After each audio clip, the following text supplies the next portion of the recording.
Welcome back paranormal care. নমস্কার বন্ধুরা, আশা করি আপনারা অনেক ভালো আছেন, সুস্থ আছেন এবং আপনাদের পরিবার সুস্থ সবল আছে।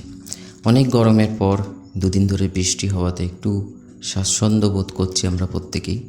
যে ধরনের হিট বেড়ে গেছিলো ধীরে ধীরে কমছে, তবে জানি না আগামী দিনে আবার কি হবে। তবে যেটুকুনি সময় ভালো পাওয়া যায় ঈশ্বরের আশীর্বাদে সেটাই অনেক। আজকে যে ঘটনাটা বলতে পারেন একটা কালা জাদু এবং তার সঙ্গে সঙ্গে একটা আত্মহত্যার ঘটনা। যিনি পাঠিয়েছেন তিনি একজন মহিলা, মহিলা ঠিক বলা যায় না, একজন দিদি। তার নাম হচ্ছে শেফালি দাস, যিনি কামালগাছিতে থাকেন, আমাদের এদিকেই।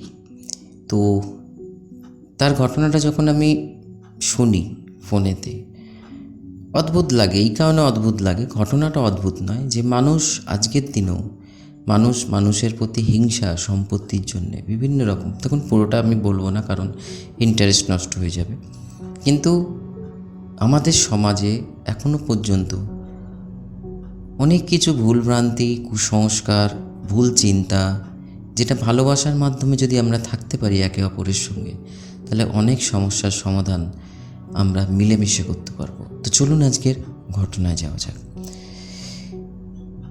যিনি ঘটনাটা লিখেছেন তার তো নাম বললাম আমি। তিনি যেটা লিখেছেন, যদি আমরা সত্যিকারের মন দিয়ে শুনি, ঘটনাটা সত্যিকারের খুব বেদনাদায়ক।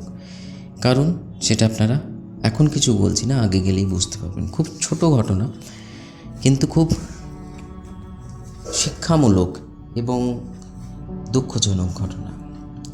দাদা, আমাদের পরিবার প্রচণ্ড হাসি খুশি এবং সবাইকে আপন করে নেওয়ার মতন ছিল। তো প্রথমে উনি যখন ছিল বললেন, আমি তাকে প্রশ্ন করেছিলাম, ছিল বলছেন কেন? বলল আগে ছিল, এখন আর নেই। কি ঘটনা ঘটে উনি সমস্ত কিছু খুলে তারপর বললেন। ঘটনার সূত্রপাত হয় 15-14 বছর হয়ে গেছে। তো সেই সময়কার ঘটনার সূত্রপাত হয় সম্পত্তি নিয়ে। বলে না, কথায় আছে যে সম্পত্তি থাকলেও জ্বালা, না থাকলেও জ্বালা। আমার বাবারা ভাই বোনেদের মধ্যে 2 ভাই 3 বোন। ফলে এই ঘটনার সূত্রপাত হয় আমার পিসিদের তরফ থেকে, ঠিক পিসিদের বলবো না, পিসির তরফ থেকে, মেজো পিসির তরফ থেকে।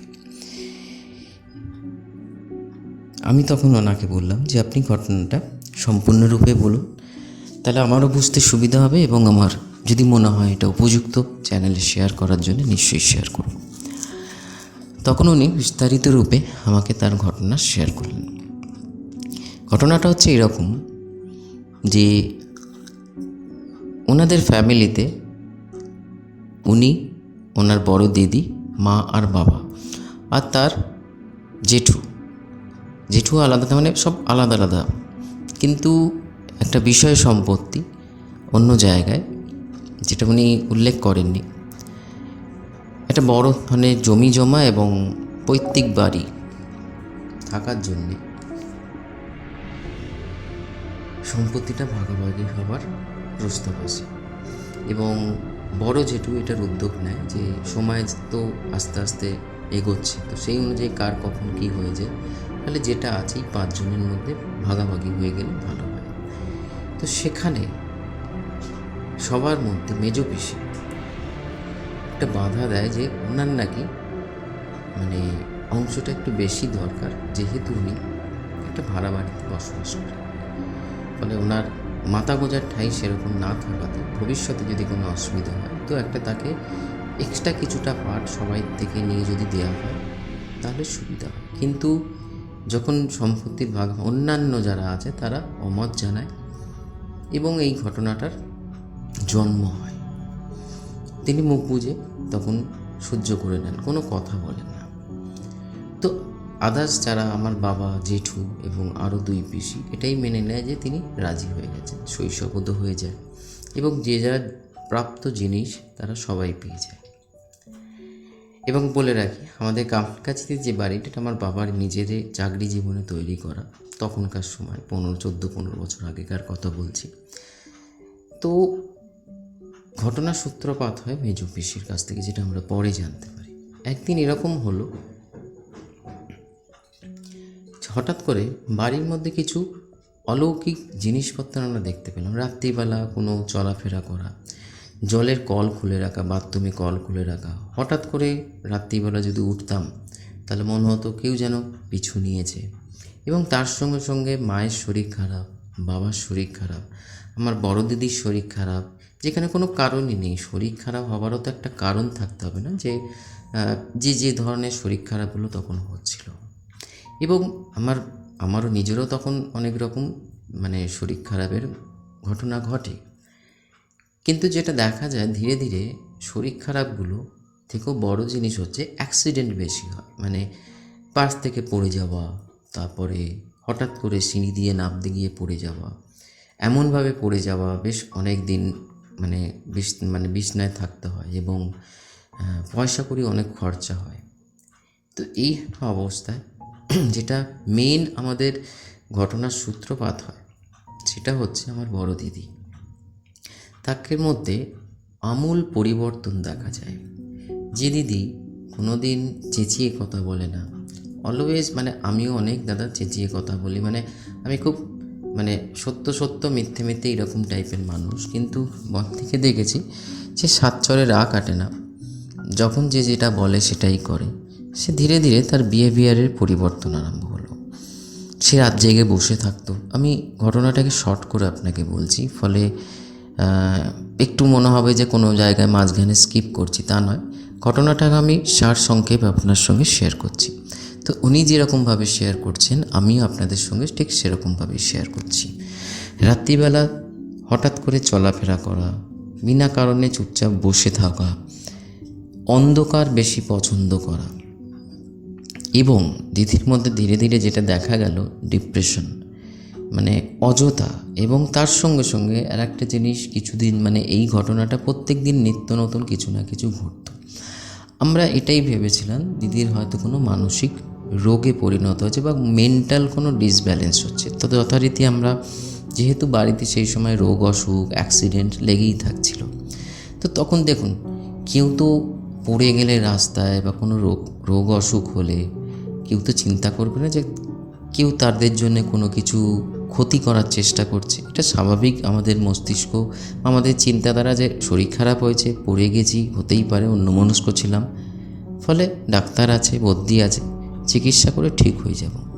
কিন্তু দিদির সঙ্গে এই ঘটনা ঘটার ফলে আমরা দিদিকে একজন সাইকিয়াট্রিস্টকে দেখানো হয়। তো তিনি কিছু সেশন নেন। তার সেশন নেবার পর এটা বলেন যে উনি প্রচণ্ড ডিপ্রেশনে আছেন এবং ধীরে ধীরে ডিপ্রেশন বাড়ছে। ফলে কিছু ওনাকে পিলস দেওয়া হয়, ওষুধ দেওয়া হয়, রাত্রিরে ঘুম যাতে ঠিক হয় এবং মস্তিষ্ক যাতে ঠান্ডা থাকে, অন্যান্য আলোচনা। এবং এটাও উপদেশ দেন যে ডাক্তারবাবু, যে যদি হাওয়া বদল করা যায়, কোনো জায়গায় যদি ঘুরতে যাওয়া। তো ঘুরতে দাদা যেতে হয়নি, তার আগেই দুর্ঘটনা ঘটে। দিনে দিনে দেখতে পাই আমরা, যে দিদি ধরুন সংসারে কাজকর্ম করতো, কলেজ যেত, তাকে ধীরে ধীরে বাড়িমুখী একটা অন্ধকার রুমে, মাঝে মাঝে তো বাথরুমে স্নান করতে ঢুকলে 3-4 ঘন্টা পরে বেরোতো। মাঝে মাঝে আমরা এরকমও হয়েছে যে দরজা খোল বলে আমরা জানলা দিয়ে, বাথরুমে যে জানলা আছে পেছন দিকে, সেদিকে গিয়ে যখন দেখছি যে চুপচাপ জলে শাওয়ার খোলা রয়েছে, তিনি চুপচাপ বসে রয়েছেন, জামা কাপড় স্নানের এতেও নয়, যে অবস্থায় ঢুকেছে সে অবস্থায় ঢুকে একটা অদ্ভুত দিকে তাকিয়ে বসে রয়েছে। এরপরে কিছু ঘটনা আরও আরম্ভ হয়। সেই ঘটনাটা হচ্ছে যে তিনি প্রায়ই বলতেন দিদি যে ওরা আমাকে ছাড়বে না, ওরা আমাকে নিয়ে যাবে, এবং একটা দিকে আঙুল দেখিয়ে দেখাতো যে এর দাঁড়িয়ে রয়েছে, আমার দিকে এগিয়ে আসছে, আমাকে রাত্রিবেলা প্রচণ্ড অত্যাচার করে, আমাকে মারে, আমাকে এটা বলে যে আমাকে সুসাইড করতে হবে, আমাকে না সুসাইড করলে সংসারের যেই অবস্থা, পড়ে যাওয়া, অ্যাক্সিডেন্ট হওয়া, তখন কিন্তু এগুলো ছোট ছোট জিনিসগুলো লেগে রয়েছে। তখনও আমরা আস্তে আস্তে যখন ঘটনাটা, দেখুন আপনি 9 মাসে 6 মাসে একবার পড়ে যেতে পারেন, আপনার শরীর খারাপ 9 মাসে 6 মাসে একবার হতে পারে, কিন্তু যদি শুধু সত্যিকারের প্রত্যেক দিন লেগে থাকে তখন মানুষ একটু অন্যরকম চিন্তা করে যে জিনিসটা স্বাভাবিক নয়। তো তখন এরকমও ঘটছে, কোনো সময় বাবা অসুস্থ হচ্ছে তো মায়ের পড়ে যাচ্ছে। ধরুন রান্না করছে, তো রান্নার কড়া থেকে তেলটা পুরো উল্টে গিয়ে পায়ের ওপর মায়ের পড়লো, গরম তেল। তো বুঝতেই পারছেন যে কী ধরনের ঘটনা ঘটেছে। কিন্তু দিদির ঘটনাটা সবথেকে অস্বাভাবিক ছিল। সে প্রায়ই বলতো যে আমাদের মানে যখন বলতে আরম্ভ করলো, 2-3 দিন এরকম আমরা প্রত্যেকেই শুনেছি, আমরা তাকে সান্ত্বনা দিয়েছি, তখনও বুঝতে পারিনি যে এরকম ধরনের জীবনে এক দুর্ঘটনা ঘটবে, যে কেউ তাকে দেখছে, রাত্রিবেলা তার উপর শারীরিক অত্যাচার করা হয়, তাকে কেউ ধরে নিয়ে যাবার চেষ্টা করছে, তার মৃত্যু মানে অনিবার্য। তাই সে বারেই বলতো, আমি আর কিছুদিনের মধ্যেই আমি এই সংসার ছেড়ে তোদের ছেড়ে চলে যাব। হ্যাঁ, যখন কথা বলতো মাঝে মাঝে স্বাভাবিক কথা, আবার যখন কথা বলতো মাঝে মাঝে অস্বাভাবিক কথা, এইভাবেই চলছিল। কিন্তু দাদা একদিন যা দেখলাম তার জন্য সত্যি আমরা কেউ প্রস্তুত ছিলাম না। আসলে আমি দিদির সঙ্গেই শুতাম। যে রাত্রির এই ঘটনাটা, সেই ঘটনাটার নিজে এখনও আফসোস করি যে কেন আমি ঘুমিয়ে পড়লাম। কিন্তু না আমি ঘুমিয়ে পড়েছিলাম, না আমাকে ঘুম পাড়ানো হয়েছিল। যেটা হলো, যখন আমি জাগলাম মাঝরাত্রিরে, তখন দিদি অলরেডি সুইসাইড করে নিয়েছে। সে সিলিং ফ্যানে, গরমকাল ছিল, পাখা বন্ধ করে নিজের গলায় দড়ি দিয়েছে। এবং আমারও ঘুম ভাঙে গরম হাওয়াতে, পাখার হাওয়া না পাড়াতে। ভেবেছিলাম যে লোডশেডিং হয়তো হয়েছে, কিন্তু যখন দেখলাম এই অবস্থা, আমি নিজের মধ্যে নিজে থাকতে পারিনি দাদা। আমি ঠিক আপনাকে এই পরিস্থিতিটা, এই উপলব্ধিটা আমি বলে বোঝাতে পারবো না যে সেই মুহূর্তে আমি, মা বাবা তো পরে আসে, কী ফিল করেছিলাম সেটা আসে আমার এক বিশাল চিৎকারে। তারা ঘরে এসে, ঘরের দরজা খোলাই থাকতো, এসে এই ঘটনা দেখে। কিন্তু এরপর থেকেই দিদিরই ইচ্ছায়, পরে বলছি একটা ঘটনা, দিদিরই ইচ্ছায় আমরা এটা জানতে পারি। কারণ এই ঘটনার 3 দিন পর, তার কাজ হয়ে যাওয়ার পর, জানেন যে অপঘাতে বা এরম ধরনের কেউ সুইসাইড করলে 3 দিনে কাজ হয়। 3 দিন কাজের পর দিদির এক স্বপ্নে তিনি সমস্ত কিছু বলেন যে মেজ পিসি, মানে তিনিই বলেন, আমাদের এই ক্ষয়ক্ষতি করার জন্যে ব্ল্যাক ম্যাজিক করেছে। এবং তিনি তো মরেইছেন, মানে গেছেনই, এবং আমাদেরও একই অবস্থা হতে পারে, ফলে কিছু করতে হবে। এরম ধরনের আমিও দেখি স্বপ্ন, এবং স্বপ্ন তো মানুষ একজনই দেখে, একই স্বপ্ন কেউ দুজনে দেখে। স্বপ্নটা আমার বাবাও দেখে। তখন আমাদের মনে সমস্ত ঘটনা অঙ্কের মতন মিলতে থাকে, যে কেন, কিসের জন্য এত অ্যাক্সিডেন্ট, এত শরীর খারাপ, অর্থনৈতিক সমস্যা মানে শুরু হওয়া, সংসারে বিভিন্ন রকম খুঁটিনাটি কারণে নিজেদের মধ্যে ঝামেলা অশান্তি হওয়া। তখন আমরা একজন আমাদের এখানকার, এখন উনি মারা গেছেন, সেই সময় ছিলেন, প্রচুর মানুষের ভালো করেছে, তার কাছে যাই। একজন গলিন ছিল, ওনাকে গিয়ে বলতে না বলতে, মানে আমাদের কিছু বলতেই হয়নি, উনি এটা বলেন যে কিছু প্রেতাত্মা আমাদের ক্ষতি করার চেষ্টা করছে এবং তাদের পাঠানো হয়েছে। প্রেত চালান বলে না, প্রেত চালান করা হয়েছে, কালা জাদু, এবং কিছু না কিছু অবজেক্ট, বস্তু আমাদের বাড়িতে খুঁজলে নিশ্চয়ই পাবেন। এবং তিনি এটাও বলে দেন যে ধীরে ধীরে 2-1 দিনের মধ্যে, মানে যেদিন আমরা গেছি সেদিনকে ঘটনা বলে, এবং তারপরের দিন বাবাকে যেতে বলে, এবং তার সঙ্গে সঙ্গে আমাদের 3 জনই আমরা যাই।